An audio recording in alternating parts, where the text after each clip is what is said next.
I would like to express my condolences to all those who lost their loved ones in the bus accident in North Macedonia.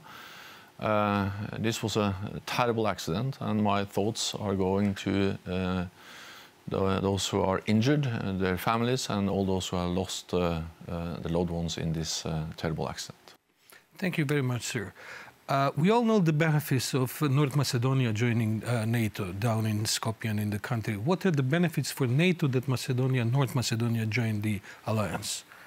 Stability in the Western Balkans is, of course, important for not only North Macedonia, but for the whole region and for NATO.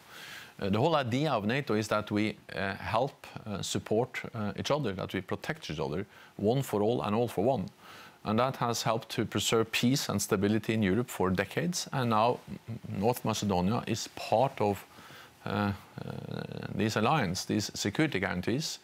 And of course, that's good for North Macedonia, but also, of course, for all other NATO allies. Did you personally expect that the Prespa agreement would be achieved? I mean, before it was clear that it will be achieved, did you hope, did you expect it? I think what we have seen is a very impressive political courage by both Prime Minister Zoran Zaev, his government, the people of North Macedonia, but also, of course, by Greece, not least by Prime Minister Alexis Tsipras. What we have now is that we have signed the accession protocol, so North Macedonia is now participating in NATO meetings. The country will not be a full member until all 29 allies have ratified the protocol. Greece was the first country to do that, and I hope that all other allies will do that as soon as possible. The time for congratulation is soon going to be over. Now we have some job to do down in North Macedonia. We have 1 year before the official entrance. What do you expect from our country to actually do in this period for during the ratifying of this protocol? Also, I expect you to continue to reform, to continue to modernize. We help you, we work together. But again, this is about helping each other. We help North Macedonia to modernize. We provide security guarantees. We stand together. But you are also helping us by participating, for instance, in our mission to fight terrorism in Afghanistan. And you participate in our KFOR mission in Kosovo, helping to stabilize the Western Balkans. So the whole idea is that we achieve more together than each individual country would be able to achieve alone. That's the idea of NATO, and that's the benefit of being part of NATO. Can we deliver that, especially reforms in the juridical system, because the rule of law is one of the major values that NATO shares? So we have seen a strong will and a strong commitment in Skopje, in North Macedonia, to implement reforms. That's the reason why all allies agreed to invite you to become a member, and why we signed the accession protocol, and also why I am very confident that all allies will ratify this in their parliaments.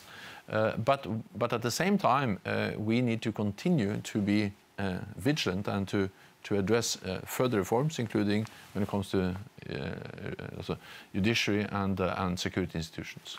You mentioned Kosovo. Kosovo is our first neighbor, and we know that NATO is engaged in KFOR there, but it is also engaged in advising Kosovo government for transformation of the security forces. You said that you're going to need a few more months, that was a decision at the Council, to see what exactly the involvement of NATO will be in that transformation. Can you tell us a little bit more details about that? So NATO will continue to be in Kosovo because we will be there with our KFOR mission, which is a UN-mandated mission. But then outside the KFOR mission, we have some capacity-building efforts. We help the authorities in Pristina. We will now assess the level of that engagement because many allies believe it was a very ill-timed decision to transform the Kosovo security force into a Kosovo army, and allies are also very focused on that the security forces have to respect the agreement that they should not move north in Kosovo without the concurrence of the commander of the Kosovo force. In a capacity of General Secretary of NATO, what is your point of view on possible changing of the borders between Kosovo and Serbia? I welcome strongly the efforts to reach an agreement within the Belgrade-Pristina dialogue, but it's not for me to go into the different elements of such an agreement, but we support those efforts, the political efforts, and we also therefore are concerned about the heavy tariffs that Kosovo has imposed on imports from Serbia and Bosnia and Herzegovina, because these kind of tariffs are undermining the possibility, the likelihood for any progress when it comes to the Belgrade-Pristina dialogue. So the changing of the borders? It's not for me to go into the elements of this process.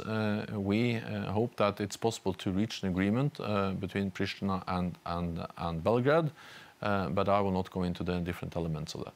Thank you very much, sir.